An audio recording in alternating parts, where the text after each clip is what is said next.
umaasa pa rin ako na sana magbago rin ang isip mo, na mas gusto mong manatili na lang ako sa buhay mo, Nathaniel. Dear Amihan Stories presents Contract Marriage with a Rich Farmer. Written by Ate Samuha, 21. Hi! Formal na bati ni Brianna kay Nathaniel. Huminto ito sa ginagawa ng tuluyan na siya nakalapit sa kinaroroonan nito. Casual niya itong tinignan at tipid na tumango bilang tugon. Lalampasan na sana niya na muli ito nagsalita habang nagdadamo sa pilapil ng palayan, kung saan nagsisimula na maging gintong butil ang mga palay at yumuyuko na rin ang mga uhay ng mga ito. Malapit ang anihan ng palayan mo, sir, ah. Natural na malamiyos ang boses ng babae, nakahahalina. Tagaktak ang pawis ni Nathaniel na napahinto sa gilid ng pilapil. Bumilis ang tibok ng puso niya na mag-angat ito ng ulo at nagtama ang kanilang mga paningin.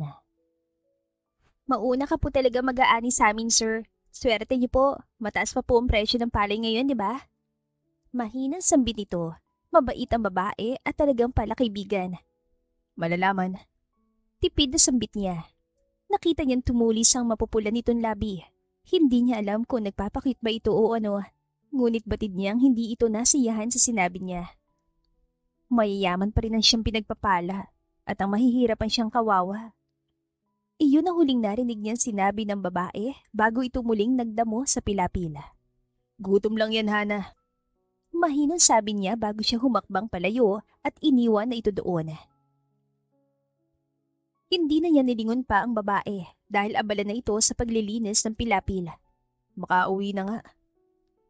Unang kita pa lang niya sa anak na magsasaka na si Brianna Domingo ay nabighani na siya. Kaya mas pinili niyang maging hands-on sa kanilang palayan upang masilayan at mapagmasdan ng babaeng bumihag sa pihikan niyang puso. Morena ito. Araw-araw kasi ito nagbibilad sa araw. Para sa kanya ay taglay pa rin ang dalagang likas na ganda at kababaang loob na hinahangaan niya. Siya naman si Nathaniel San Vitores na nagtapos ng BS in Agribusiness. Sa edad na 32, siya na ngayon ang namamahala sa kabuhayan ng kanilang pamilya, lalo na pagdating sa usaping agrikultura. Wala pa siyang balak na mag-asawa sa kadahilanan na hindi pa niya natatagpuan ang nawawala niyang tadyang, ang itinuturing niyang Eva ng kanyang buhay. Kung tutuusin, mas nauna pa nagkaroon ng boyfriend ang kapatid niyang si Nala kaysa sa kanya. Tanghaling tapat na. Gusto na rin niyang makauwi sa kanilang mansyon. Gusto pa sana niyang pagmasdan ng dalaga sa ginagawa nito kahit malayo siyang kinaroroonan nito, pero nagrereklamo na ang tiyan niya. Nagmamadali na siyang tinungo ang nakaparadang owner jeep na ginagamit niya sa tuwing namamasyal siya sa malawak niyang palayan. Kumakanta siyang sumakay at binuhay ang makina niyon bago niya pinaharurot pa uwi. Sa Nueva Ecija, ang angkan ng mga San Vitores ang kinikilalang pinakamayaman at pinakarespetadong pamilya sa buong lalawigan. Hindi man nila ipagyabang ang antas ng buhay nila. Sapat na ang apelyido nilang San Vitores para igalang at hangaan ng marami. Kahit bali-baliktarin pa ang mundo, sila pa rin ang nananatiling nasa tuktok, sa yaman, kapangyarihan at impluensya sa lipunan. Pumagal ang pagmamaneho niya nang mahagip ng paningin niya ang matandang lalaking naglalakad. Hininto niya sa sasakyan at tinawag ito. Manong Ray, halina kayo, sakay na ho. Agad itong napangiti, hindi nag-alangan na sumakay. Salamat iyo, napakabuti mo talaga, kaya kayo pinagpapala. Pasasalamat ang matanda na may kasamang papuri. Padadaan ko rin naman ho ang bahay niyo, Manong. Magalang na sad niya. Sana kapag nag-asawang uni ka iha ko, katulad mo sana iyo. Pahayag nito kaya natawa siya. Bata pa si Shilo anyo, Manong Ray, may pangarap pa yun sa buhay. Wika niya. Kilala niya ang dalagang anak nito dahil kaklase ito ng nakababata niyang kapatid na si Nala. Ay nako, Sir Nathaniel. Huminto na nga yun sa kolehiyo. Gusto na lang daw mag-abroad. Iyon, matigas ang ulo kaya nag-apply sa agency bilang cleaner sa bansang Italy. Sumusunod sa uso. Gusto raw makapangasawa ng ano ba yon? Akam. Para daw mayahon kami sa kahirapan. Natatawang kwento ng matanda sa kanya. Nahawa tuloy siya sa pagtawa nito. Wala na tayong magagawa kung ganun ang desisyon niya, Manong Ray. Sabi niya at binabana niya ang matanda sa tapat ng bahay nito. Sa panahon ngayon, lalo na sa Pilipinas. Hindi na rin lingid sa kaalaman ni Nathaniel na trending sa social media ang mga afam love stories. Naimpluwensyahan lang talaga ang anak nito. Salamat, Sir Nathaniel. Walang anuman, Manong. Uwi na rin ho ako dahil nagre-reklamo na rin ang tiyan ko. Natatawang sabi niya. Sige, salamat ulit iho ha. Ingat ka. Habili nito. Sa kanya pinandar ulit ang kanyang owner-type jeep. Pagdating sa ancestral house nila ay masaya siyang sinalubong ng kanyang ama, ang Papa Arnold niya. Son! Masayang tawag nito. Malawak ang ngiti nito, bakas ang saya sa mukha. Ang ganda yata ng araw natin, anak ah. Halata ba, Papa? Nakangiwing tanong niya. Natawa lang ito. Napansin naman niyang kapatid niya, pababa na ito ng hagdan. Hello, Kuya Tantan! Masiglang bati pa nito sabay kaway. Siguro, Papa, nakita na naman yung crush niya. Kumunot ang noon niya sa sinabi ni Nala. Ay nako, itong batang to talaga. Halatang halata nga talaga yung kuya mo, anak. Hirit ang kanilang padre de pamilya. Papa naman. Kakamot-kamot sa batok na saad niya. Kilala siya ng papa niya. Alam talaga nito na magandang mood niya ngayon. Ayaw niya sanang marinig paninalan tungkol doon dahil tiyak na aasarin siya nito. Magkakampi pa naman ang mga ito laban sa kanya. Bakit kasi ayaw mo ligawan, Nathaniel? Kung gusto mo talaga yung babae, ligawan mo. Magpakita ka ng magandang motibo at intention sa pamilya niya. Huwag kang duwag, anak. Huwag kang makontento na masaya ka lang kapag nakikita mo si Brianna. Pangangaral pa ng kanyang ama. Kung sa bagay ay may punto naman ito. Kaya nga, Papa. Sabad ni Nala. Makinig ka kasi kay Papa, Kuya. Huwag kang torpe. Dagdag pa nito. Sabay labas ang dila habang nakaupo na sa reclining chair sa sala, halata ng aasar. Papa, nag-aaral pa yung tao. Kaya mo, kapag nakapagtapos na siya. Mahinahon tugon niya upang tapusin na ang usapan tungkol sa babaeng lihim niyang iniibig. Ngumiti lang ang kanyang ama, saka niya sinalubong ng yakap. Napangiti na lang si Nathaniel at ginantihan din ito ng mas mahigpit na yakap, kahit alam niyang amoy araw pa siya matapos manggaling sa palayan. Ew! Amoy pawis, Kuya, Papa! Maarteng sabi ni Nala pero pinaikutan niya lang ito ng mata. Nang mapagtanto niyang hindi na nakatingin ng kapatid niya, ay mabilis siyang tumakbo palapit dito at niyakap niya rin ito na mahigpit. Nagpupumiglas ito, subalit mas malakas siya kaya mga pawis niya ay dumikit na rin sa maliit itong katawan na ikinasigaw nito na malakas. Papa! Sigaw ni Nala ngunit tawa lang ang narinig nila mula sa ama. Kaya isinampay niya ang braso niya sa leg ng kapatid at pilit na pinapaamoy ang kilikili niya. Ew! Papa, help! Si Kuya, may pawis! Yak, Kuya, bitaw na! Layo ka na, please! Papa, help! Wala namang aksyon mula sa kanilang ama dahil masayang pinapanood lang sila nitong nagkukulitan. Dalawa lang silang magkapatid ni Nala. 6 na taon ang tanda niya rito. Kaya mahal na mahal niya ang kapatid niya. Kung maaari nga lang, ay ayaw niya nakikitang umiiyak ito o nasasaktan, lalo na pagdating sa pag-ibig. Kuya, alis na! Tama na, please. Isusumbong na talaga kita kay Mama. Sabi nito, nagsimula ng umiyak na ikinahalakhak niya.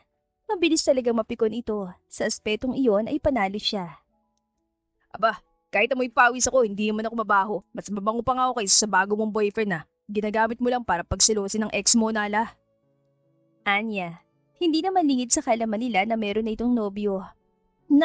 Mahal ko si Francis, Kuya. Depensa nito sabay alis ng kamay niya sa leg nito na hinayaan na lang niya. Mabango rin siya, mapagmahal, maalaga, kaya nga na-inlove ako sa kanya.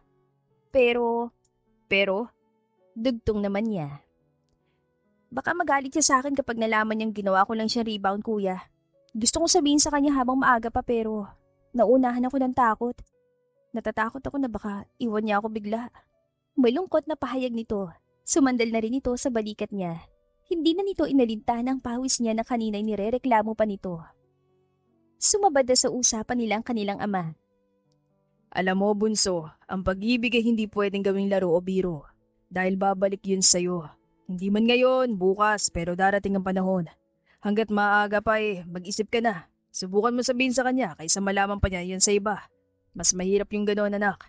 Sasabihin niyang hindi ka nagpakatotoo sa kanya. Iisipin niyang hindi mo siya mahal dahil ginawa mo lang siyang panakip butas. Tama si Papa, Nala. Sang-ayon niya. Sa katunayan, ako mismo bilang ama mo ay hindi sangayon sa ginawa mo sa isang respetadong pamilya. Kaya kung magalit siya, di harapin mo. Dahil gumawa ka ng bagay na ikasasakit ang puso mo, Nala. Ganito yan anak eh. Parang namulot ka lang ng bato at pinukpok mo pa ito sa ulo mo. Mahabang sabi ng papa nila, sabay aksyon ng pagpukpok ng kamao sa ulo nito. Lesson learned kapatid. Huwag gawing laro biro ang pag-ibig. Sabad naman niya at mahinang pinisilang kaliwang pisngin nito. Humahanap lang naman ako ng tiyempo at sasabihin ko talaga sa kanya, Papa. Saan nito at bumuntong hininga. Good, gawin mo na hanggat maaga pa. Utos pa ng kanilang ama. Sige po, Papa. Masusunod po. Tumatangon sagot ng kanyang kapatid. Sa totoo lang, gusto niya si Francis Abellera na maging bayaw pero natatakot siya para sa kapatid sapagkat masasaktan ito kung hindi na ito tanggapin na lalaki kapag nalaman ang katotohanan. Sa kwarto muna ako, Papa at Bunso. Maya-maya ay paalam niya. Tumayo na siya mula sa kinaupuan at aglakad. Sasabay na ako anak. Segunda ng papa niya. Muli niya nilingon si Nala. Mas makapangyarihan pa rin talaga ang panganay kaysa sa bunso. Hindi niya natapos ang pagsasalita nang may tumama na throw pillow sa mukha niya. Natawa ang kanilang ama at nang tignan ulit ang nakababata niyang kapatid ay inirapan siya nito. Ble! Sabay labas pa ng dila na ikinailing na lamang niya. Maliit lang silang pamilya pero kontento at masaya sila. Nasaan po pala si Mama? Tanong niya, himala na hindi niya nakita ang kanyang ina na palaging kasama ng papa niya. Nagluluto yata ang mama mo sa kusina. Hindi siya nakisali sa bardagulan yun ng kapatid mo. Sagot nito. Tama-tama Papa, gutom na rin ako pero maliligo muna ako. Sambit naman niya. Palaging si Bunsong kinakampihan ni Mama. Buti na lang may papa ko na, kakampi ko naman. Natatawang usal niya. Inakbayan pa niya ito na para bang katropa niya lang. Ay nakong bata ka. Wala sa sistema kung kampi-kampi kasi mahal ko kayo pareho. Para lang sa mga bata ang ganyan. Naiiling na sabi nito. Kumusta ang palayan mo anak? Sobrang paldo tayo ngayon Papa. Malulusog ang mga gintong butil ng palay. Nakayuko na rin ang mga uhay at ang sarap pagmasdan ng malawak nating palayan. Ginto ng kulay ng dahon at ang butil ay malulusog na dahil sa malulusog na rin ang uhay. Masayang kwento niya. Magandang balita yan anak. Iba talaga magtrabaho magsasaka na kagaya mo. Proud na sabi nito. May pinag-aralan man siya ay mas gusto pa rin niyang tawagin siyang isang farmer. Alam mo Papa, ang sarap pagmasdan ng malawak na palayan. Lalo na kung sinasayaw ito ng hangin. Bilang isang magsasaka, mawawala talaga ang pagod mo. Bonus na lang sa atin yung laki ng kita. Masayang pahayag niya habang magkasabay silang naglalakad ng kanyang ama sa pasilyo. Pero anak, narinig ko lang sa radyo kanina na may paparating na bagyo. Napalingon siya sa ama at napahinto sa bukana ng pinto ng kwarto niya. Unti-unting nawala ang tuwa sa kanyang mukha. Isa kasi sa mga pinakamatinding kalaban ng mga magsasaka ay ang bagyo. Pwede na rin yung ipaani sa susunod na araw Papa, kaysa maabutan tayo ng bagyo. Suwestiyon niya. O sige anak, mas mabuti nga kung ganun, para may sukli naman ang pawis at pagod mo. Mahirap kapag naabutan ng mababang presyo tulad sa ibang lalawigan. Bagsak ng ekonomiya, 8 na lang ang presyo ng palay. Sayang ang pagod at pawis sa mga magsasaka. Kaya nga Papa, o sige po maliligo muna ako. Paalam niya at tuluyan na siyang pumasok sa loob ng kanyang silid. Naiisip niya sinabi ng kanyang ama tungkol sa paparating na bagyo. Ang mismong malawak nilang sakahan ang unang aanihin. Nababahala siya, hindi lang para sa kanila kundi para rin sa iba, lalo na sa mga hindi sakop ng kanilang lupain tulad ng mga Domingo. Ang mga magulang ng babaeng lihim niyang iniibig. Ay, wag naman sana. Kawawa naman kami kung nangyari yun. Problemadong sambit niya. Alam niya at naranasan na rin niya ang hirap ng mga magsasaka. Para sa kanya, bawat butil ng palay ay katumbas ng butil ng pawis at bawat butil ng pawis ay katumbas ng butil ng luha. Tamang sinabi ni Brianna. Ang mga mahihirap ay lalong naghihirap kung sa bukid lang ang hanap buhay dahil napakahirap maging isang magsasaka sa panahon ngayon. Kalaunan, matapos ang anihan ng mga San Vitores, dumating nga ang bagyo at nanalasa sa kanilang lugar. Maraming palayan ang nalubog sa tubig. Ang mga magsasaka roon ay malungkot, pilit gumagawa ng paraan upang maisalba pang kanilang mga palay na nadapa sa putik. Kasalukuyan nakaupo sa malito silya si Brianna habang iniisip ang sitwasyon nila ngayon. Si Brianna Domingo, 21 taong gulang, panganay sa dalawang magkapatid. Ang bunso nilang si Brian ay kasalukuyang nasa senior high school habang ang kanyang mga magulang na sina Mirasol at Alfonso Domingo ay kilala sa kanilang lugar bilang masisipag na magsasaka. Ngayon ay nasa huling taon na siya sa kursong education. Sa tuwing panahon ng anihan, hindi siya nag-aatubiling tumulong sa kanyang mga magulang sa sakahan. Bitbitang determinasyon at pangarap na balang araw ay makakaahon sila sa kahirapan. Brianna, tawag ng kanyang ina. Tulungan mo nga ang tatay mong bangunin at isampay sa tali ang mga uhay ng palay na dumapa. Kailangang mapatuyuan iyon para kahit naman papano mayroon naman tayong aanihin. O sige hunay, mahinhin yan sagot. Marami tayong kailangang bayaran anak. Sunod-sunod ang delubyo sa atin ngayong taon. Kahit presyo ng palay biglang bumaba. Nung isang linggo 20 pesos pa kada kilo. Ngayon 9 na lang. Kawawa tayong nahuling magpaani. Kailangan pa nating makuha ang titulo sa bangko dahil mareremata na yon. Sayang naman ang lupang ipinamana ng mga ninuno ko. Malungkot na wika ng kanyang inang si Nanay Mirasol. Magdasal na lang po tayo, Nay. Sambit na lang niya. Sinuot niya ang kanyang lumang sweater at kinuha ang sayap na sombrero niyang gawa sa dahon na niyog. Hindi niya lubot sa kalain na ganun kalakas ang bagyong dadaan sa kanila. Nung isang linggo lang, habang nagdadamo siya sa pilapil, masaya pa nga siya. Magandang tubo ng palay nila. Bawat taong dumadaan noon sa kinaroroonan niya ay binabati at kinakausapan niya. Ay, kailan pa kaya aayon sa atin ang buhay, Nay? Kailan kaya pakikinggan ang daing ng bawat magsasaka? Kailan kaya magiging balanse ang agrikultura ng bansa? Tanong niya habang sinusukbit ang sombrero. Nakakalungkot mang isipin ay, pero nakakapagod maging mahirap no?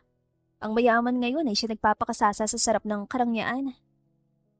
Iyon ang huling sinabi ni Brianna sa kanyang ina bago siya lumabas ng kanilang munting bahay. Habang naglalakad papunta sa kinaroroonan ng kanyang ama, kumakanta-kanta pa siya. May ngiti sa labi sa kabila ng hirap na pinagdaraanan. Kayo po na nakaupo, subukan nyo namang tumayo. At baka matanaw ninyo ang tunay na kalagayan. Napahinto siya sa pagkanta. May halong emosyon pa nang marinig niyang may tumawag sa kanya. Hana! Bigla siya napalingon sa pinanggagalingan ng baritonong boses. Kumunot ang noon niya. Naalala niya agad na isa lang ang taong tumatawag sa kanya sa pangalang Hana. Walang iba, kundi si Nathaniel San Vitores. Isa sa binatang hinahangaan niya dahil sa kasipagan at kagandahan ng kalooban. Subalit kay taas nito at mahirap abutin. Sir Nathaniel, tinatawag niyo po ba ako? Usisa niya na makalapit ito sa pwesto niya. Inalis na lalaki ang sayap nitong sombrero at tumingin ng diretso sa kanya. Bigla siyang kinabahan na magtama ang mga mata nila para bang huminto ang oras. Pakiramdam niya ay hindi siya makahinga sa paraan ng pagtitig nito. Parang hinahalukay ang kaibuturan ng pagkatao niya. Saan ang punta mo, Hana? Mahinang tanong nito. Sa ano po, sir? Sa palayan namin. Kabadong sagot niya, halos hindi makabuo ng salita. First time niyang maramdaman ang ganoong kaba sa pakikipag-usap. Pilit niyang pinakalman sarili bago muling nagsalita. Sa katunayan, ay hindi naman sila close ni Nathaniel. Binabati niya lang ito sa tuwing nagtatagpo ang kanilang landas. Tutulungan ko po si tatay sa mga dumapang palay. Baka pwedeng maisalba. Sayang naman po ang gastos, pawis at pagod namin, sir. Dagdag na saad niya. Pwede kaming tumulong kung gusto mo. Alok nito sa kanya, magalang at may sensiridad. Hindi agad siya nakapagsalita. Siyempre, nabigla siya. Kayo po? Iyon lang ang naisagot niya bago siya tumalikod. Naramdaman niyang may sumunod sa likuran niya. Lumingon siya at doon niya nakita si Nathaniel kasamang iilan nitong alalay na pawang mga kilalang tao rin sa sakahan ng mga San Vitores. Napangiti na lang siya sa kabutihan ng binata. Maswerte ang mapapangasawa nito. Mabilis na lumipas ang isang linggo at kahit anong gawin ng pamilya ni Brianna, kulang pa rin ang kita. Wala na silang maipon at patong-patong ang mga bayarin. Anong gagawin natin, Alfonso? Narinig niya ang tanong ng kanyang ina sa tatay Alfonso niya. Ang boses nito ay puno ng pag-alala at iyon ang pinakamasakit niyang narinig. Nandito na ang sulat ng bangko. Binibigyan na lang tayo ng 5 araw na palugid. Saan tayo pupunta nito? Anong magiging buhay ng pamilya natin? Saan tayo pupulutin kung pareho nating alam na sa bukirin lang tayo kumukuha ng pang-araw-araw nating panggastos? Hindi niya kinaya ang pinag-uusapan ng mga magulang niya, kaya tahimik siya lumabas ng bahay at tinungo ang kanilang palayan sa lugar kung saan niya kayang huminga at maglabas ng bigat na dinadala. Sa gilid ng palayan nila, may isang puno ng akasya, the shady tree kung tawagin sa Ingles.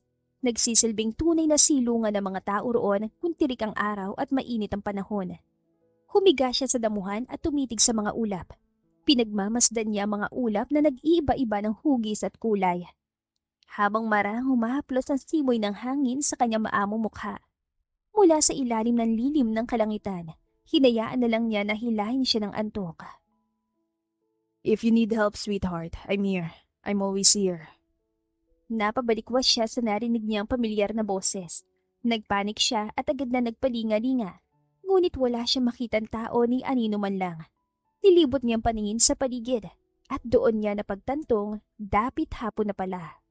Nag-aagaw ng liwanag at dilim kaya tumayo na siya at inayos ang sarili. Ngunit puno ng katanungan ang isip. Hindi kayo panaginip lang ang boses na narinig ko? Pero imposible. Sunod-sunod ang tanong niya sa sarili habang naglalakad pa uwi. Ay nako, baka naengkanto ako dun. Bulong niya, biglang nagsitayuan ang mga balahibo niya sa katawan sa kakaisip ng negatibo. Pagkarating niya sa bahay, sinalubong agad siya ng kanyang ina. Oh, Brianna, bakit ngayon ka lang? Saan ka ba nang galing? Sa palayan lang po, inay. Nagdasal. Baka sakaling may himala. Wala sa huwisyo niyan sagot. Halika na rito at kumain ka na. Anyaya naman ang kanyang ama. Nandoon na rin ang nakababatang kapatid niyang si Brian. Mamaya na po ako, tay. Wala akong gana eh. Sagot niya, saka pumasok na sa kanyang silid. Narinig niyang pinoproblema pa rin ng mga magulang niya ang lupain nila. Napahinga na lang siya ng malalim. Ako na lang maghahanap ng paraan. Mahina niyang bulong sa sarili. Samantala, may tubig pa rin sa mga kahon ng palayan ni Nathaniel dahil sa bagyo. Kaya nagpasimula na siyang magpaararo upang kahit na papano ay may mapagkakakitaan ng mga tauhan nila sa susunod na itatanim na produkto ng munggo. Kawawa naman ang mga Domingo. May sulat na raw para remetahin ang lupa at sinanla nila sa bangko. Narinig niya sabi ng asawa ng isa sa mga tauhan niya. Hindi naman siya tsismoso, pero malakas ang pandinig niya at interesado siya kung pag-uusapan ng pamilya ni Brianna. Kung hindi lang sana duman ang bagyo, marami rin sana tayong aanihin. Kaso minalas tayo sa panahon. Sabad ng isang lalaki habang nagkakape sa ilalim ng puno ng akasya sa bukirin nila. Kaya nga, kawawa naman tayong mahihirap. Dagdag naman ng isa pang magsasaka. Sa narinig ni Nathaniel, ay agad siyang umalis sa kanyang sakahan. Plano niyang puntahan ang bahay ng mga Domingo upang ialok ang tulong sa mga ito. Ngunit namatanaw niya si Brianna na papunta sa puno ng akasya sa gitna ng palayan ay nagbago ang isip niya. Tahimik niya sinundan ng dalaga hanggang sa huminto ito sa lilim ng puno. Hindi ako papayag na aalis kayo sa lugar natin, Hana. Mahina niyang bulong habang pinagmamasdan ito mula sa hindi kalayuan. Gagawa ko ng paraan. Sa ayaw at sa gusto mo, magiging asawa kita. Pinagmasdan niya lang ito habang humihiga sa damuhan. Nang masigurado niya nakapikit na ito at mahimbingang nang natutulog, marahan siya lumapit at umupo sa tabi nito. Dahan-dahan niyang hinaplot ang buhok nito. Maingat na paraban takot siyang magising ito. Sa kanya tinitigan ang malaanghel nitong mukha. Sleep well, sweetheart. Bulong niya. Babantayan kita. Ilang oras din siyang nanatili roon, nakamasid lamang, hanggang sa unti-unting nagdapit hapon. Nang maramdaman niyang magigising na ito, ay marahan siya nagsalita. Tinig na puno ng lambing. If you need help, sweetheart, I'm here. I'm always here. Pwede mo kong pahingahan. Pwede mo kong sandalan, Hana. Nagtago lang siya sa puno ng akasya. Hinintay niya muna na mauna itong uuwi. Saka siya lumabas at nagpa siyang umalis na rin. May malinaw na siyang plano. At kahit alam niyang mali ang paraan, naniniwala siyang iyon ang tamang solusyon. Pagdating niya sa bahay, nadatnan niya ang kanyang ama sa sala, nagbabasa ng dyaryo habang umiinom ng kape.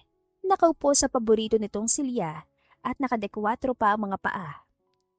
Papa, Mahinahon niyang tawag. Itinabi nitong binabasa at tumingin sa direksyon niya. yes anak, may problema ba? Tanong nito. Lumapit siya at umupo sa tabi nito. May sasabihin ako papa, pero baka hindi niyo ako payagan. Nagtaas ng kilay ang ama, tila nag-aabang pa sa sasabihin niya. What is it, son? Huminga muna siya ng malalim. I want to marry Brianna, papa. I want to marry her. Natigilan ng kanyang ama at hindi agad nakasagot. Ano? Gulat itong sabi, ibinaba ang tasa ng kape. Gusto kong maging asawa si Brianna, papa. Ulit niya, matapang natintigan pa niya ang reaksyon ng papa niya. Nasa tamang wisyo ka ba, anak? Ano sinasabi mo? Hindi mo nobya si Brianna, wala kang koneksyon. Seryoso nitong saad. Ako nang bahala, papa. Sagot niya. Bibigyan ko siya ng pagkakataon. Ang gusto ko lang ay iparamdam sa kanya pagmamahal ko. Nathaniel, Napabuntong hininga ang papa niya. pag-isipan mong mabuti. Baka sa huli masaktan ka lang. Susubukan ko lang, papa. Desperadong sambit niya. That's your decision, anak. Pero tandaan mo, the heart is deceitful. Pag-isipan mong mabuti ang papasukin mo relasyon na walang kasiguraduhan. Mahirap ang masaktan, lalo na kung dahil sa pag-ibig. Ang kasal ay hindi basta kasunduan lang, Nathaniel. Isa yung sagradong panata sa harap ng Diyos. Hindi lang para sa dalawang tao, kundi para sa dalawang pamilyang pinag-iisa ng tadhana. Ngunit ikaw na mismong gumawa ng magiging kapalaran mo. Pero susuportahan kita. Tumango siya at napangiti na. Thank you, Papa. Buo na ang loob ni Nathaniel. Dumiretso siya sa bahay ng mga Domingo dalang alok na tulong, kasabay ng kondisyon.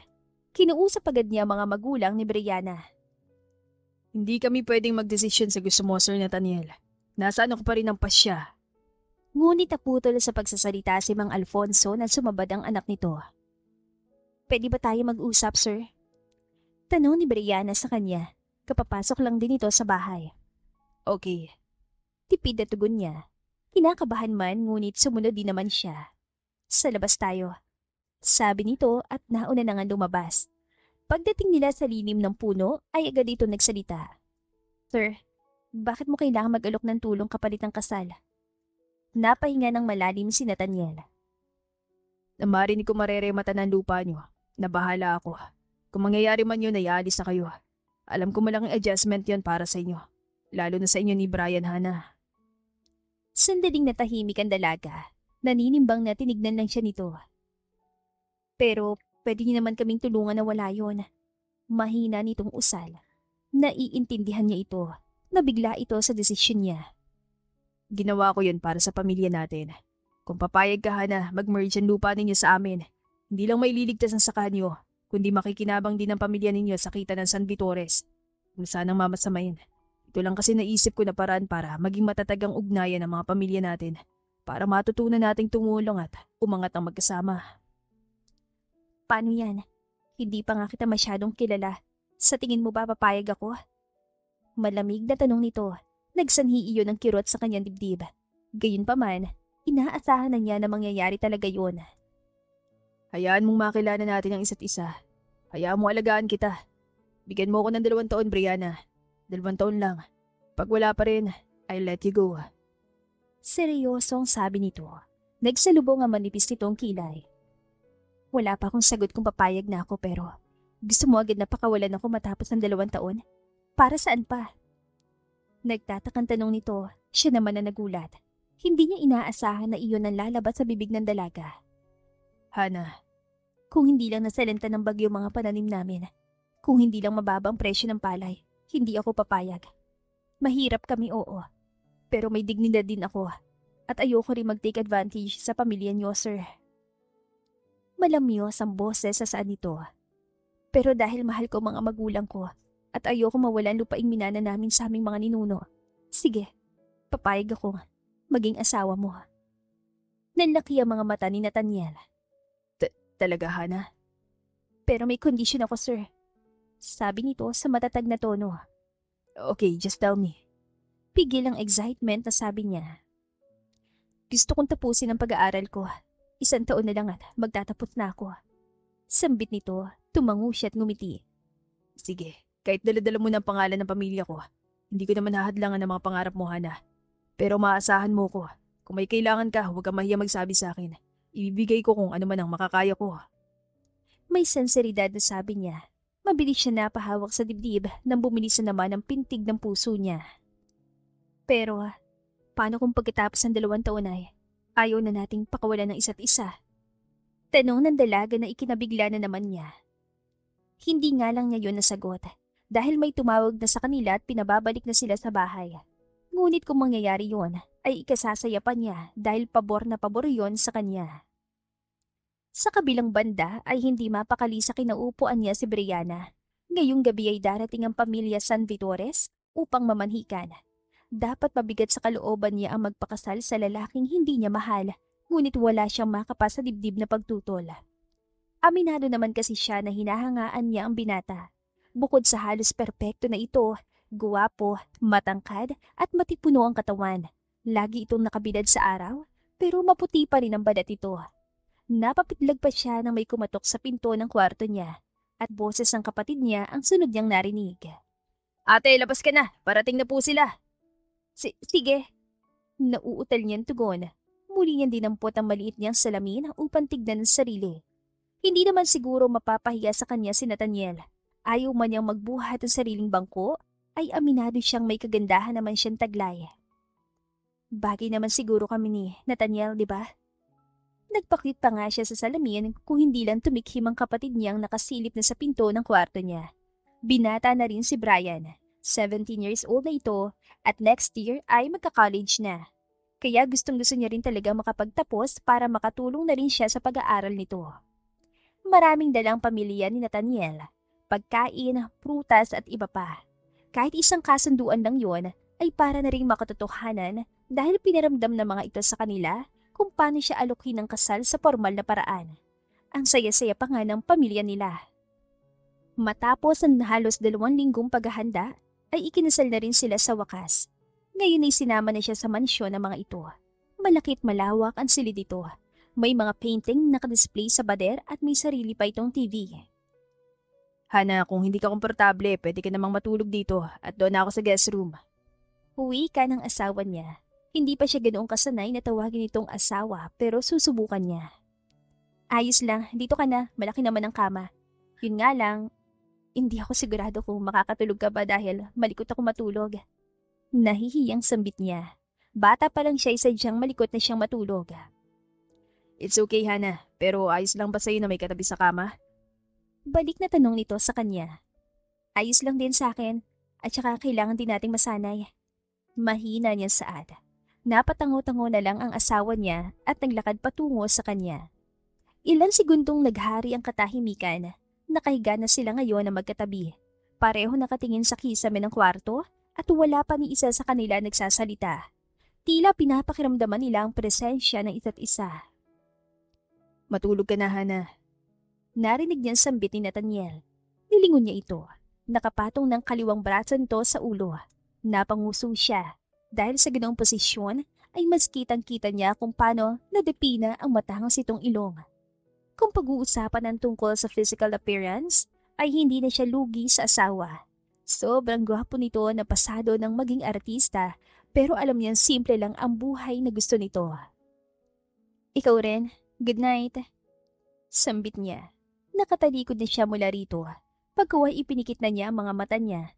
Akala niya ay nakatulog na rin si Nathaniel dahil hindi na ito kumibo pa. Ngunit naulinigan niya nagsalita ito. Good night, sweetheart. Hindi nga lang siya sigurado kung tama bang narinig niya o ano, subalit tuluyan na nga siyang nakatulog. Nagising si Nathaniel kinaumagahan na wala ng asawa niya sa kanilang silid. Ang balak pa naman niya ipagmasdan muna ito bago siya umalis para tumulong sa palayan nila. Ngunit mas nauna pa ito kaysa sa kanya. Late na siya nakatulog kagabi. Sa bagay naman, sino makakatulog agad kung katabi na niya sa kama ang babaeng dating tinatanaw niya lang sa malayo? Ang babaeng iniibig niya na ngayon ay asawa na niya.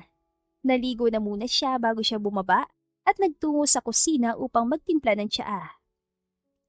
Gising ka na pala? Nabigla pa siya na makitang asawa sa loob ng kusina. Nasa lababo ito, mukhang may hinuhugasan. Bakit nasa kusina ka, Hana? Nagtatakan tanong niya. Pasensya na ha. Pinakailaman ko ng kusina niyo, ipinagluto kasi kita ng agahan. Sabi nito, dahilan ng pagbilisan naman ang tibok ng puso niya. No, it's okay, Hana. Malaya ka naman gawin ang lahat dito sa mansyon. Pero bakit ikaw nagluto? May mga kasambahay tayo, pero madalas ay si mama nagluluto. Wika niya at nilapitan ng asawa para tulungan ito sa ginagawa. Kukunin na sana niyang kaldero nang pinigilan siya nito. Ayos lang ako rito, doon ka na maupo. Sabi ni Mama Faustina, mahilig ka sa tsaa, kaya pagtitimpla kita. Suwestyon nito. Nang hindi siya kumilos ay marahan na siya nitong itinulak. Ilang beses pa siya napakurap, nabibigla siya. Sanay siyang inaalagaan ng mama niya nung bata pa siya at hanggang ngayon naman. Pero hindi siya sanay na may ibang tao ang gagawa niyon sa kanya. Kung sa bagay, asawa na niya si Brianna. Salamat. Nauutal niyan sambit. Nanginitian siya ng asawa ay napaiwas na siya ng tingin. Ganoon kalakas ang epekto nito sa kanya para siyang aatakihin sa puso. Sinusundan niya lang ito ng tingin at nang matapos ay nilapitan siya. Ibinaba nito ang tsaa na umuusok pa sa init. Nakatulog ka ba na maayos kagabi?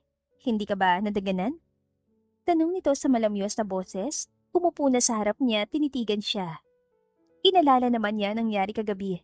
Tama nga ito na malikot itong matulog. Ilang beses nga ba siyang natampal ng braso nito? Ginawa pa nga siyang unan para dantayan ang hita nito. Well, nakatulog naman ako. At para kang bata akong matulog. Wika niya, ngumiti pa siya. Hindi naman big deal iyon sa kanya, natutuwa lang talaga siya. Kitang-kita naman niya kung paano na mula magkabila nitong pisngi sa pagkahiya. Sorry, sabi ko sa'yo malikot talaga ako matulog eh. Nahihiyang sabi nito. Umiling siya at nagkibit balikat. Masasanay din ako, Hana. Ayos lang naman sa akin, ang cute mo nga eh. Huli na para bawiin ang mga sinabi niya. Nagpakatotoo lang naman siya. Kaya nang tignan niyang maamang mukha ng asawa niya ay napanguso na ito, hindi na nakatingin sa kanya. Sige na, inumin mo na ang tsaa mo, Nathaniel. Maghahain na ako ng agahan natin, baka mamaya magising na rin sila. Sabi nito saka tumayo. Nakaawang lang ang labi niya sa gulat. Tinawag niya siya nito sa pangalan niya.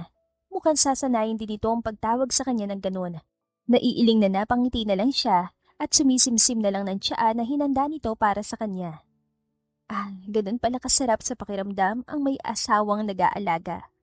Hindi nagtagal ay dumating na ang mga magulang niya, kasama nakababatang kapatid niya na hindi pa nakababalik sa Maynila. At nagsimula na nga silang kumain. Masaya sila dahil sa bagong miyembro ng kanilang pamilya. Samantala, sasama si Brianna sa asawa niya, papunta na ito sa palayan. Alam niya magtatrabaho na ito agad-agad. 1 linggo rin namang nagpahinga ito bago ang kanilang kasal. Hindi ba pwedeng maglakad na lang tayo, Nathaniel? Nababahalang tanong niya. Inilabas kasi nito ang alagang kabayo. Ang alam niya ay bihira nitong gamitin yon sa tuwing nagtutungo ito sa kamalig. Malayo pa yun, Hana. Baka mapagod ka sa paglalakad. Hindi ba't may lakad ka pa bukas? Sasakit niya ng paa mo. Sabi nito. Tamang may lakad siya bukas. Aasikasuhin pa niya mga papeles niya sa eskwelahan dahil malapit na ang pasukan. Wala na bang ibang paraan? Gamitin mo na lang kaya yung honor mo? Suwestiyon pa niya. Kahit masyado na makapal ang mukha niya na para mag-suggest na gamitin nito ang sasakyan. Kung gusto mo, huwag ka na lang sumama, Hana. Sabi nito. Napanguso lang siya. Napahawak siya sa batok at tumango na lang. Magpapaiwan ka na rito? Mabilis naman siyang umiling. Hindi, sasama ako sabi. Bulalas niya at nilapitan niya ito. Kahit hindi ka na sumama, Hana, ayos lang naman. Wika pa nito. Gusto ko nga sumama sa'yo. Wala naman akong gagawin sa bahay ninyo. Nakangiwing sabi niya kahit meron siyang pwedeng pagkaabalahan doon. Bahay natin. Pero sige, kung mapilit ka. Sabi nito. Napapitlag pa siya nang hawakan siya nito sa magkabila niyang baywang. Ramdam niyang init ng palad nito. Napahawak agad siya sa braso nito nang makasampa siya sa alaga nitong kabayo. Huwag mo akong bibitiwan baka tumakbo na lang bigla. Kinakabahan ang sambit niya. Takot talaga siya mga bayo at kailanman ay hindi siya nag-aksaya ng oras para subukang magpatakbo ng kabayo. Napatingin siya sa asawa niya nang marinig niya ang halakhak nito. Parang naaalaw ito sa kanya. Hindi ba't meron din kayong alagang kabayo? May kalabaw pa nga, pero takot ka sumampa sa kanila? Usisa nito na ikinatango niya lang. Alright, hindi naman kita hayaan na mahulog. Nathaniel! Sigaw niya sa pangalan nito na subukan sumampa, kaya medyo gumalaw ang kabayo. Malakas sa tawa lang ang narinig niya. Relax, sweetheart. Good boy si Prince. Sambit nito. Nag-init ang magkabila niyang pisngi. Totoo ngang ang narinig niya kagabi. Tinawag siya nitong sweetheart. Hindi iyon corny sa pandinig niya. Maganda nga. Sa sobrang gandang pakinggan ay may kung ano na sa loob ng kanyang tiyan. Kinikilig yata ako sa asawa ko. Mahina niyang bulong. May sinasabi ka, Hana? Tanong nito bigla. Nakatingala ito sa kanya. Nakangiting umiling siya. Sasampa na ako Kumapit ka na lang sa tali. Basta dahan-dahan kasi gumagalaw talaga siya eh. Kinakabahan na sabi niya. Prince ang pangalan ng alaga nitong kabayo, medyo abuhin ang kulay nito. Okay. Tipid na sagot lang ni Nathaniel sa kanya. Inaasahan na niyan sa likod niya ito sasampa dahil nakuha na niyan lahat ng espasyo sa harap. Kaya nang dumikit sa likod niya ang mainit at matigas itong dibdib ay napakagat sa labi. Pumintig na naman na mabilis ang puso niya. Dahil nakatali ang kanyang mahabang buhok, ay ramdam niyang mainit na hininga nitong dumarampi sa kanyang leeg. Ramdam na ramdam din niya ang magkalapit nilang katawan. Subalit hindi naman siya nakaramdam ng pagkailang, pagkus parang ang sarap sa pakiramdam. Lalo na nang dahan-dahan siya nitong ikinulong sa mga bisig nito. Hinawakan na nito ang tali. Maging ang kanyang mga kamay ay kayang-kayang sakupin ng malaki nitong mga palad. Are you ready, Hana? Namamaos ang boses na tanong nito. Nang bahagya niya itong lingunin ay dumampi ang malambot itong labi sa kaliwang pisngi niya. Mariin siya napapikit at narinig niya rin ang mabigat itong paghinga. Hindi iyon ang unang beses na nahalikan siya nito. Sa araw ng kasal nila ay sa gilid ng labi siya nito hinalikan, bago sa noo at pababa sa kanyang pisngi. Dapat nga diretso sa labi, pero sa may gilid lang talaga. Ayaw siya nitong mabigla. Hawak ka na lang sa braso ko. Suwestyon nito. Tumikim siya upang pakalmahin ang tinatambol na dibdib. Mainit ang braso nito at medyo matigas. Sinupil na lang niya ang ngiti. Natutuwa siya sa hindi malaman na dahilan. Na magsimula ng tumakbo ang kabayo ay hindi siya komportable. Pinipigilan pa rin niya na huwag masyadong lumapit sa asawa. Kasi baka hindi rin ito komportable. Ang bigat-bigat din kasi ng paghinga nito. Pwede kang sumandal sa akin, Hana. Sabi nito nang mapansin na hindi na siya mapakali. Okay lang ba? Nag-aalangan niyang tanong. Yes, sige na. Udyok pa nito sa kanya. Dahan-dahan na siyang sumandal. At sa wakas, ay naging komportable na nga siya sa kanyang pwesto. Pagdating nila sa kamalig, ay naunang bumaba mula sa kabayo ang asawa niya. Ilalahad na sana niyang kamay upang alalayan siya makababa. Subalit humawak na naman ito sa kanyang baywang at sa parang iyon ay ibinaba siya nito. Salamat. Nakangiti niyang sabi. You're welcome, Hana. Tugon nito. Lumapit ang mukha sa kanya at magaan siyang hinalikan sa noo. Bago pa siya makareact ay hinawakan na siya nito sa kamay. Mukha nga nagugustuhan na niya na kasama palagi ang kanyang asawa. Pinagsiklop na niya mga daliri nila. Hindi na niya pinansin pa ang pagkabigla nito. Nandiyan na ang bagong kasal! Salubong sa kanila ng ilang magsasaka na tauhan ng pamilya ng asawa niya. Wala sa sariling napatago siya sa likod ni Nathaniel. At dahil hanggang balikat lang siya nito, ay sinubsob niya ang mukha niya sa likod nito. Natawa ang kanyang asawa at hinaplis siya nito sa braso. Sir Nathaniel, hindi ba kayo umalis pagkatapos ng kasal nyo? Tanong ng isa sa magsasaka, si Mang Jose. Hindi nga sila umalis ka, Jose. Nandito silang mag-asawa, oh! Sabad naman ni Manang Ali. Hindi masyadong naintindihan ni Brehana ang tinutukoy ng mga ito. Bakit naman sila aalis pagkatapos ng kasal? Ano hong ibig niyong sabihin? Bakit ho kami aalis? Taga rito ho kami. Singit niya. Tinignan pa niya ang asawa, nakangiti pa rin ito, nakahawa tuloy siya. Brianna, hindi mo ba alam na pagkatapos ng kasal ay may pulot gata? Tanong ni Mang Jose, gumuhit ang gatla sa kanya noo. Ano yun, Nathaniel? Tanong niya sa asawa. Nakita niyang namumula ng tenga at leeg nito. Bayolente rin ang paghinga at nang mapatingin ito sa labi niya ay mabilis na paiwas ang tingin. Ay ko, napaka-inosente talaga ng anak ni Alfonso.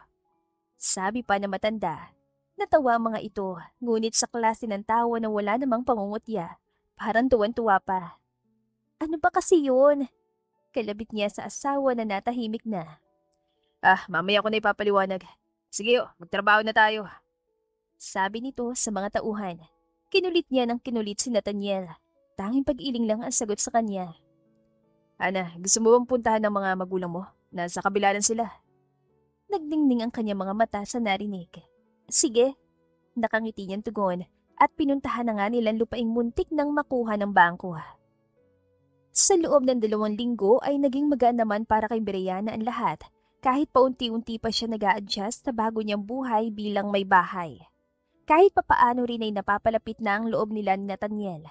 Nalaman na rin niyang ibig sabihin ng pulot gata at ito ang sinabi sa kanya ng asawa. Hindi naman kita pipilitin sa bagay na yun, Hana. Malaki ang respeto ko sa'yo. Hindi lang bilang asawa ko. Dahil sa kadahilanan na... Basta, saka ako nasasabihin. Nasagot man ang kuryosidad niya ay nauwi lang iyon sa malalim na palaisipan. Hatid sundo pa siya ni Nathaniel dahil may klase na siya. Ngayon ay maagang uwian. Hindi na niya tinawagan ng asawa upang sunduin siya. Dumiretso siya sa kamalig. Alam niyang sa mga oras na yon ay hindi pa ito nagmemeryenda. Kabisado na niya ang oras ni Nathaniel, kaya may bitbit na siyang supot, pumili siya ng kakanin. Binati siya na makakilala niya roon. Nakakatuwa lang dahil ganoon pa rin ang trato sa kanya. Nasaan pong asawa ko? Magalang niyang tanong. Sir Nathaniel, nandito na po ang misis niyo! Sigaw ni Mang Jose. Napakagat siya sa labi at nang makita na siya ni Nathaniel ay nagsalubong ang makapal nitong kilay. Ito na mismo lumapit sa kanya. Nakita niyang tagaktak ito ng pawis. May tumutulo pa sa noon nito pababa sa makinis itong leeg. Hana, sinong kasama mo? May nahon itong tanong. May nakita ka bang kasama ko, Nathaniel? Balik niyang tanong. Piloso pong babae. Komento nito na ikinahagikik niya. Humakbang siya palapit sa asawa. Nabigla ito nang yakapin niya. Hana, basa ako ng pawis. Baka may maamoy ka na hindi ka aya-aya. Itinukod niya lang ang baba niya sa dibdib nito. Nakatungo ng ulo nito sa kanya. Marahan pa nitong hinahaplos ang buhok niya. Nahihiya ka sa akin dahil amoy pawis ka. Yan sabi sa akin ni Ate Nala, lagi mo raw siya niyayaka para lang ipaamoy ang kilikili mo. Pero sa akin ang asawa mo, nahihiya ka pa? Panunukso niya. Nasasanay na siyang biruin nito. Oh goodness, ang daldal talaga ni Nala. Bulong nito na narinig naman niya. Inilabas niyang puting panyo at pinunasan niyang pawis ito. Hindi siya nahirapang abutin ang mukha nito dahil kusa itong yumuko sa kanya. Maaga kaming na-dismiss sa klase. Hindi na kita tinawagan para sunduin ako. Dumiretso na lang ako dito, tapos may binili ako merienda. Paliwanag niya. Napatango-tango ito at hinagkan siya sa sentido. Thank you, sweetheart. Pulong nito, sinupil na lamang niya ang ngiti. Nagiya na itong kumain kasamang iilan na tauhan nito. Dumating din ang kanyang mga magulang. Nagpaalam siya sa asawa at nilapitan niyang kanyang ina. Inay! Tawag niya. Pag-upo niya sa silya na gawa sa kawayan ay niyakap niya ito. Oh anak, may asawa ka na pero naglalambing ka pa rin. Puna nito. Namiss ko lang kayo, Nay. Sabi niya at napatingin sa pwesto ni Nathaniel. Kausap na nito ang kanyang ama. Hindi ka man lang nagpalit ng damit, anak. Dumiretso ka talaga rito. Maganda yan. Sa nakikita ko'y mukhang nagkakamabutihan na kayo ni Nathaniel. Kilala ko naman ang asawa mo. Bata pa nga yan ay talagang mabait na at malaki ang respeto sa mga matatanda. Mahabang usal ng nanay niya. Napangiti siya dahil doon. Oo nga, Honay. Akala ko po mahirapan din akong pakasamahan siya. Magaan po loob ko sa kanya. Wika niya. Salamat naman kung ganon. Kahit kayo na lang talaga sa huli, anak. Siya nga pala, nabanggit sa akin ni Bala ay naluluwas sa Maynila ang asawa mo. Bala ko sanang pabaunan kayo ng kakanin. Wika nito, kumunot ang kanya noo. Pupunta po siya sa Maynila? Tanong niya. Natigilan naman ang inay niya. Naibaba nitong iniinom na tsaa. Oh, bakit parang nagulat ka, Brianna? Aalis nga siya dahil may aasikasuhin na trabaho doon. Siyempre, alam kong isasama ka niya. Sino mag-aasikaso sa kanya roon? May asawa na siya at responsibilidad mong samahan ng asawa mo kung saan man siya pupunta. Sino maghahanda ng mga damit niya? Nakataas ang kilay na tanong pa nito. Napakamot siya sa pisngi. Inay, hindi ko po alam na aalis siya. At isa pa po, hindi rin ako sigurado kung isasama niya ho ako.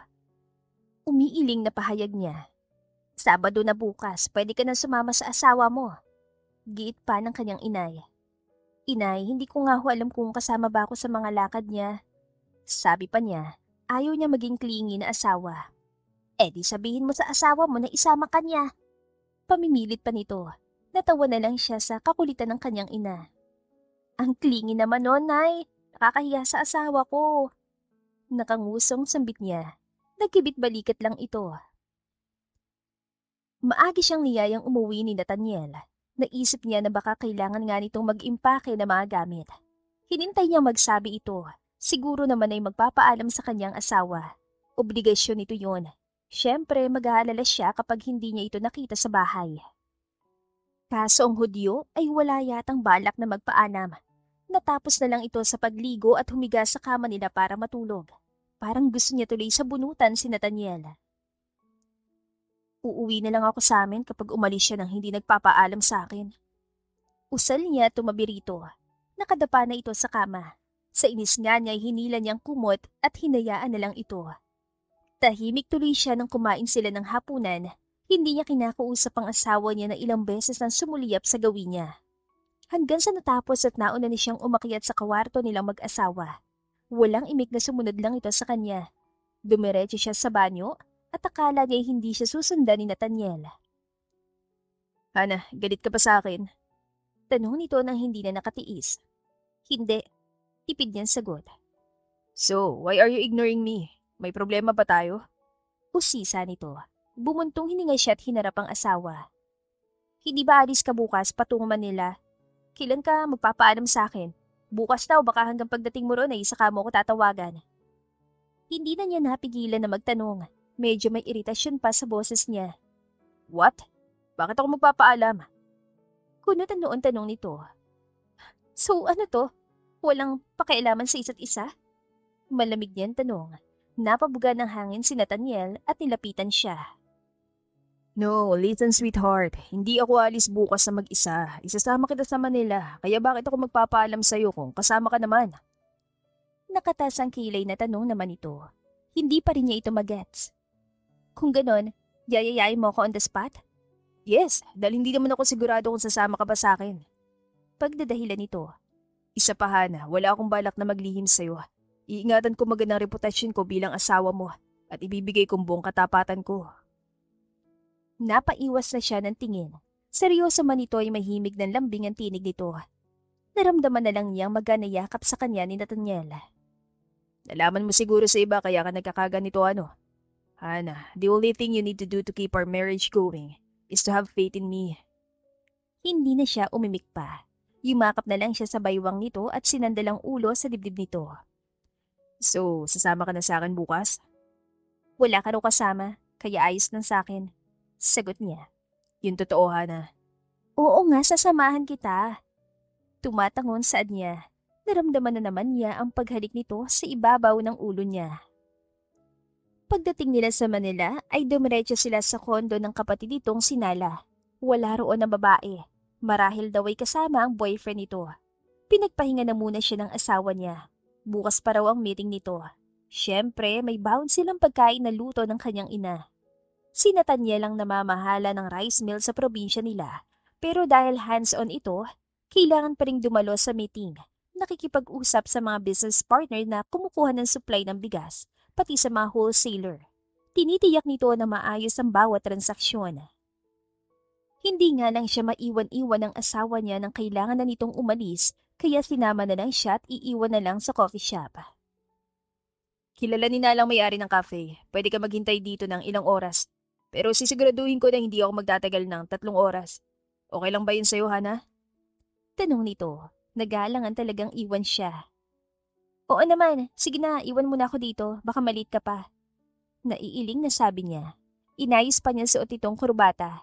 First time niya makita nakasuot ng ganoong kapormal si Nathaniel.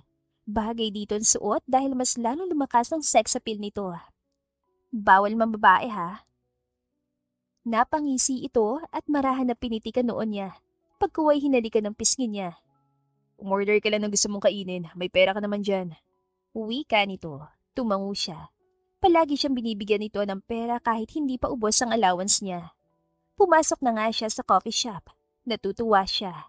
First time na rin kasing makapunta sa ganong kalaki at kagandang cafe. 2 oras ang tinagal ng meeting. Nagmamadaling nag-ayos si Nathaniel dahil babalikan na niyang asawa sa coffee shop. Kuya, bakit yata nagmamadali ka? Salubong na tanong sa kanya ng kapatid niyang sinala. Hinalikan niya ito sa noo. Iniwan ko doon si Ana sa cafe ng kakilala mo kaya mauna na ako. Ikaw, saan ka pa pupunta, Nala? Usisa niya sa kapatid. May date kami ni Francis, kuya. Sige na, humayo ka na. Sabi nito, pinisil pa niyang pisngi ng kapatid bago siya umalis. Pagdating niya sa cafe ay natigilan siya. May kasama ng asawa niya. Mukhang masaya si Brianna sa kausap nito. Nakaramdam siya ng kirot sa kanyang dibdib. Pinakalma na muna niyang sarili bago niya nilapitan ng mga ito. Hana. Tawag niya sa asawa dahil parang hindi siya nito napapansin. Nakatutok lang ito sa lalaking kausap. Nandito ka na pala, sabi nito at hinatak siya paupo sa tabi nito. Leo, si Nathaniel pala, asawa ko. At Nathaniel, si Leo Cayetano. Klase ko siya simula elementary hanggang senior high school. Dito na siya sa Manila nag-aaral ng kolehiyo. Nakipagkamay naman sa kanya ang lalaki at aminado siyang may itsura ito pero parang sumama ang loob niya. Bakit kaya napakasaya ng asawa niya ngayon dahil nakita nito ang kababata? Hindi naman nagtagal doon si Leo. Nagpaalam din ito sa kanila.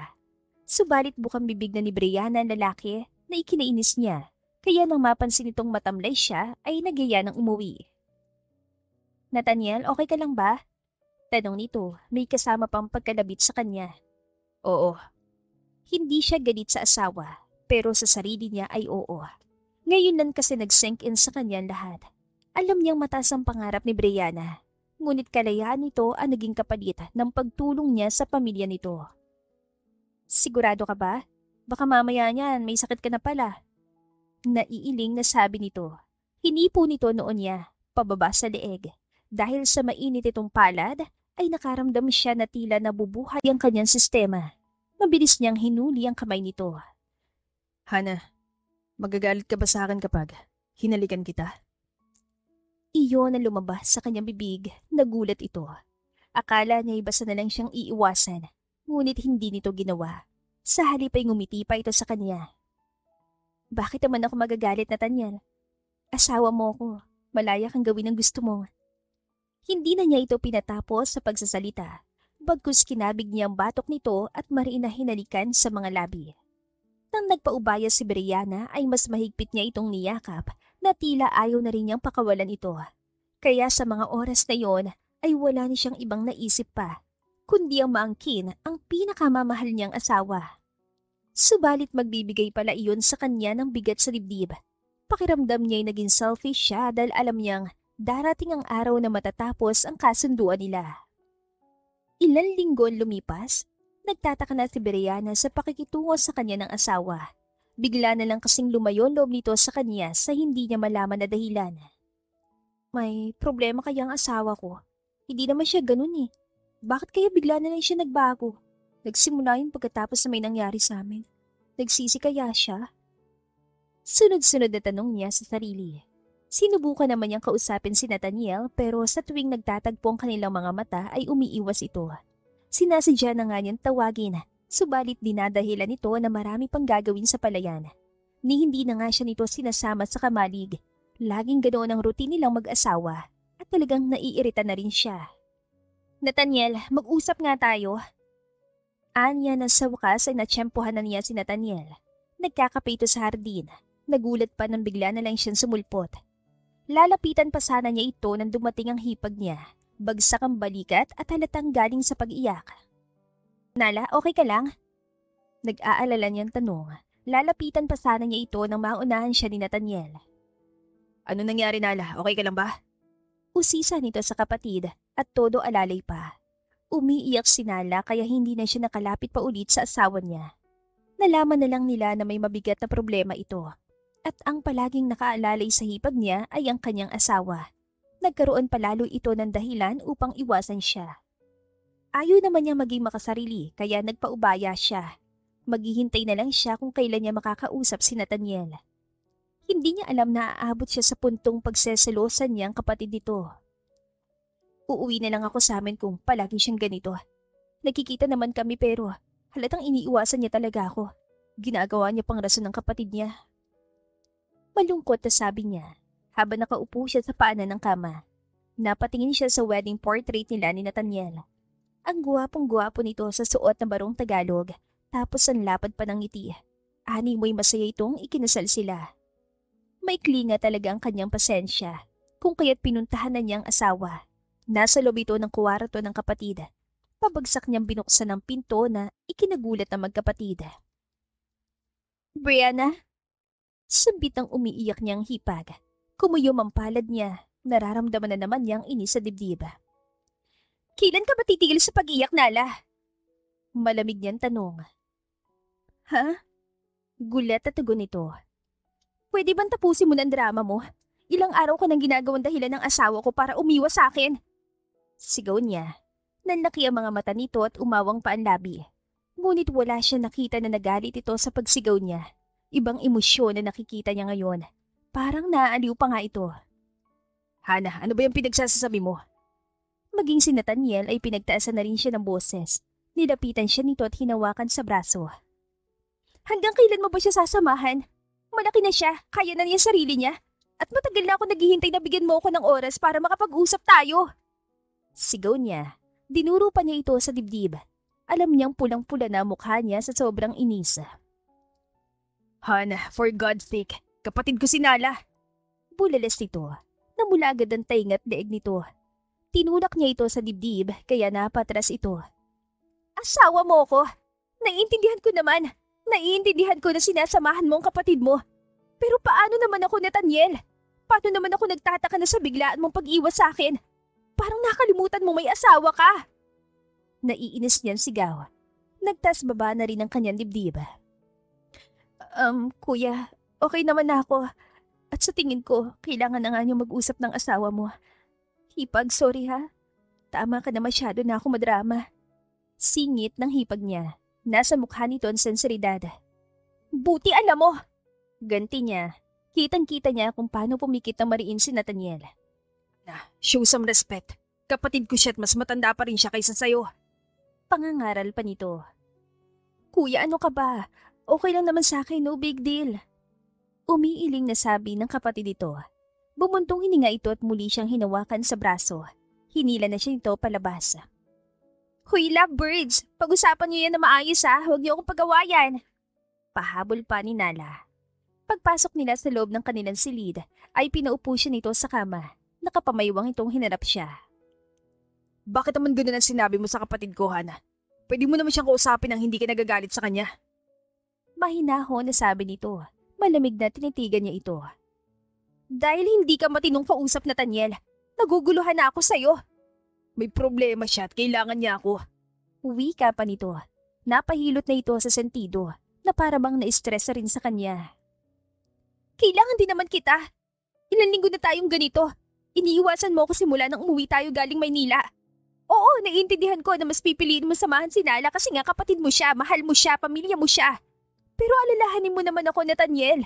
Huwag mo sanang kalimutan na may asawa ka. Mahabang sambit niya. Nagsimula na mag-init ang sulok ng mga mata niya. Iyon ang kauna-unahang pagkakataon na nakaramdam siya ng ganoong karaming emosyon ng sabay-sabay. Nandoon ang inis, galit, sakit at lungkot. Wala ka naman problema, Hana. Okay ka pa naman. Si Nala, buntis siya.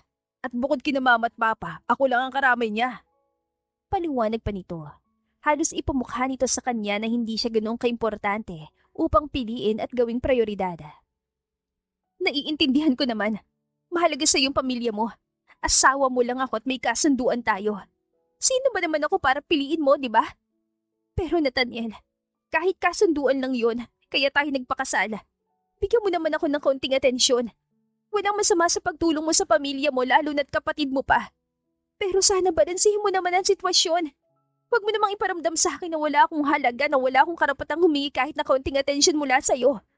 Tao lang ako, Nathaniel. May isip ako at may damdamin. Nasasaktan din ako kapag ganitong trato mo sa akin. Hana, Lumambot ang ekspresyon ng mukha nito. Sabi mo, aalagaan mo ko. Hindi mo ako sasaktan. Ibibigay mo sa akin ang kaya mong ibigay. Pero hindi ganito, Nathaniel. May hinanakit na saan niya. Napahawak pa siya sa dibdib. Ramdam niyang paninikip niyon.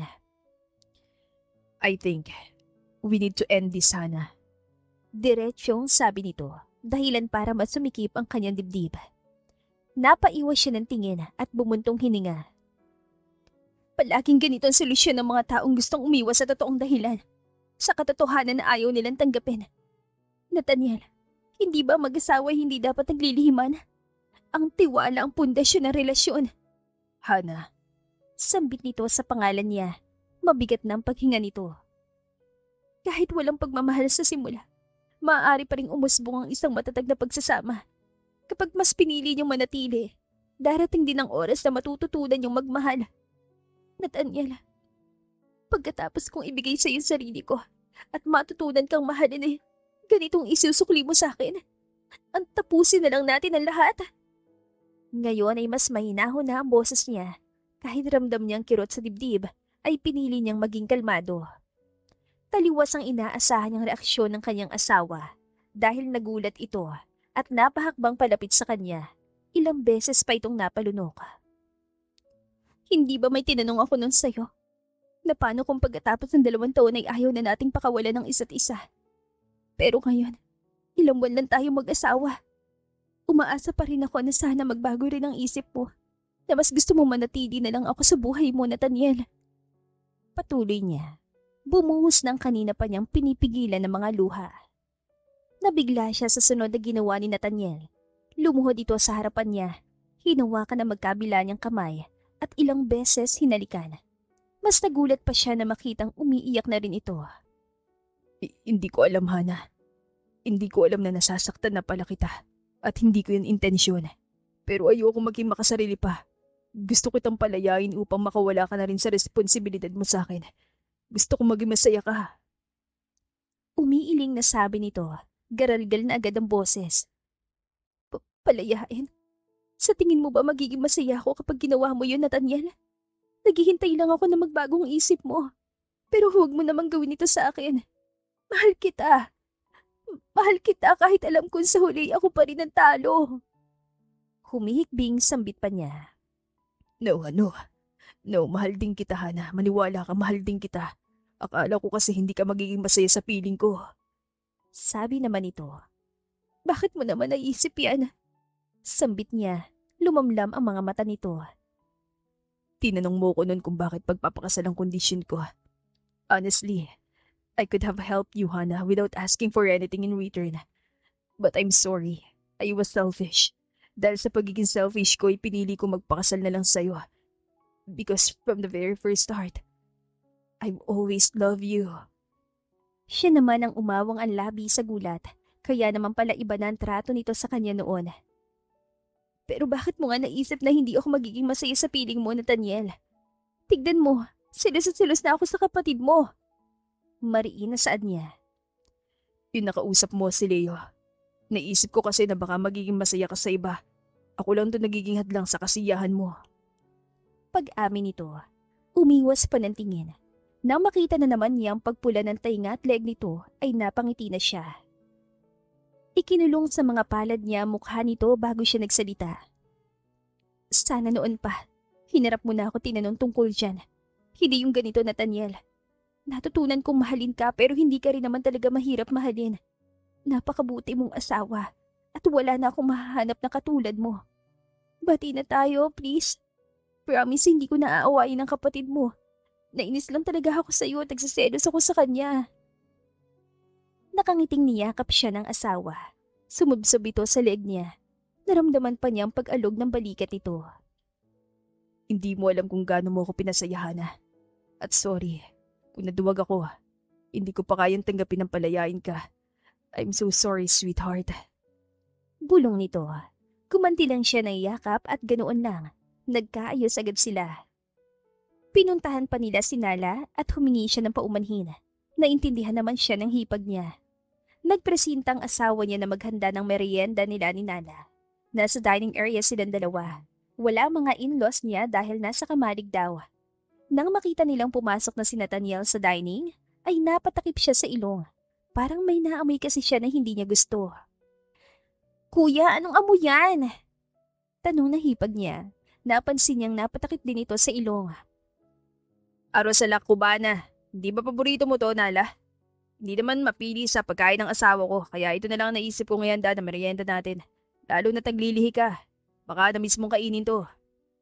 Paliwanag dito sa kabinaba sa mesa ang tray.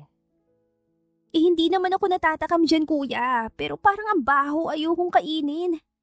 Umiiling na sabi nito, sabay kuha ng basong may laman na tubig at uminom. How about you? What's wrong, sweetheart? Ayaw mo rin ba dito? Usisa naman ito. Napatayo siya, sinalatan noon ng asawa. May sakit ka ba, Nathaniel? Bakit ka nagluluto ng panis? Nagtatakang tanong niya. Nagsalubong na ang kilay nito. Hindi naman to panisana. Minced beef with egg and fried banana lang ito. Masarap to, tikman mo. Nang akma siyang susubuan, ay mabilis siyang umiwas. Ayoko niyan. Tama nga si Ate Nala, mabaho yan eh. Bakit mo ako pa kakainin? Gusto mo bang sumama lalong pakiramdam ko? Kunot noong tanong niya. Lalo? Bakit? Masama bang pakiramdam mo? Tanong nito na may pag-alala sa boses. Ay oo, ilang araw na kaya akong ganito. Masakit ang ulo ko, nahihilo ko sa umaga at nasusuka din ako. Wala naman akong kinakain na ikasasama ng pakiramdam ko. Naguguluhan na sambit niya. Hala, buntis ka ba, Brianna? Gulat na tanong sa kanya ng hipag niya. Buntis? Hindi ko alam. Naiiling na sabi niya. Paggamat hindi niya alam kung bakit, parang na-excite siya sa kaalaman na magkakababy na sila ni Nathaniel. Napahawak pa siya sa impis niyang tiyan. Nang tignan niya si Nathaniel ay parang namumutla na ito. Hoy, ayos ka lang ba? Humakbang na ito palapit sa kanya. Hinapit siya sa baywang at bigla na lang siyang niyakap. Maybe you're pregnant, sweetheart. Pulong nito. Narinig na rin niya ang tili ni Nala. Pero hindi naman tayo sigurado, Nathaniel. Nauutal niya saad. Malalaman natin. May extra piti pa ako sa kwarto ko, kuya. Masayang sigaw pa ng kapatid nito. At sabay-sabay nga sila nagtungo sa kwarto ni Nala. Ibinigay nito ang piti at nalaman nilang nagdadalang tao rin siya. Tuwan-tuwa mga magulang nila sa nalaman na magandang balita. At sa paglipas nga ng panahon, mas naging matatag ang samahan nilang mag-asawa. Mas pinaramdam nila kung gaano nila kamahal ang isa't isa. Nagsimula man sa kasunduan, ay nauwi rin sa masayang kuwento ng tunay na pag-ibig. Biniyayaan sila ng triplets na pinangalanan nilang Hannah Natasha, Natalia Brianna, at Alejandro Benjamin. Mommy! Nandiyan na po sina Francine at Francie! Tuwan-tuwan sigaw ng bunso nilang si Alejandro. Ang palayaw nito ay Ali. 3 buwan ang tanda ng pinsan ng mga ito dahil nauna naman talagang nagdalang tao ang kanyang hipag na ngayon ay masaya na dahil may sarili ng pamilya. Pinakasalan pa rin ito ng ama ng triplets ito, miski siya ay masaya na para dito. Nasa terrace sila ng mga oras na yon kaya nakita nilang paghinto sa labas ng magarang sasakyan. Mommy! Excited na po ako makipag-play sa kanila, lalo na kay Francie! Masayang segunda naman ni Natalia Brianna ang middle triplet nila ni Nathaniel. Pinili niyang sumailalim sa C-section upang hindi maramdaman ng asawa niya ang takot o pangamba. Mukha kasing na-trauma ito sa kapatid noong nanganak din ng triplets. Isa pa, hindi naman yun kakayanin ng katawan niya. Basta, hindi kayo pwedeng mag-away-away ah. Paalala ng asawa niya. Pinupugpa nito ng halik ang kanilang anak. May marahan na kumalabit sa kanya. Nalingunin niya yon ay ang panganay nilang anak na si Hannah Natasha. Ano yon anak? Malambing niyang tanong sabay haplos sa buhok nito. Mami, gusto ko pa po ng pasta. Gutom pa ako. Nakangusong sabi nito. Kasalukuyan silang kumakain. Sabado ngayon kaya araw ng bonding nila hanggang bukas. Sasalubungin pa natin sila anak. Tugon niya, mas lalo itong napanguso. Ma'am, gutom pa po talaga ako eh. Tila maiiyak na sambit ito. Nang umiling ito ay tumalbog-talbog ang bilugan nitong pisngi. Natatawang hinalikan niya ito sa noo. Okay, anak ko. Naiiling niyan sa ada. Nang mapansin niya nakatitig sa kanyang asawa ay ngumiti siya dito. Bumulong pa sa kanya ng I love you. Love din kita, mahal ko. Bulong niya na may ngiti sa labi. Lumapit ito lalo sa kanya at hinalikan siya sa sentido. I love you more, sweetheart. Nalaman din niya na ito ang lalaking bumulong sa kanya noon at tutulungan siya nito at unang beses na tinawag siyang sweetheart.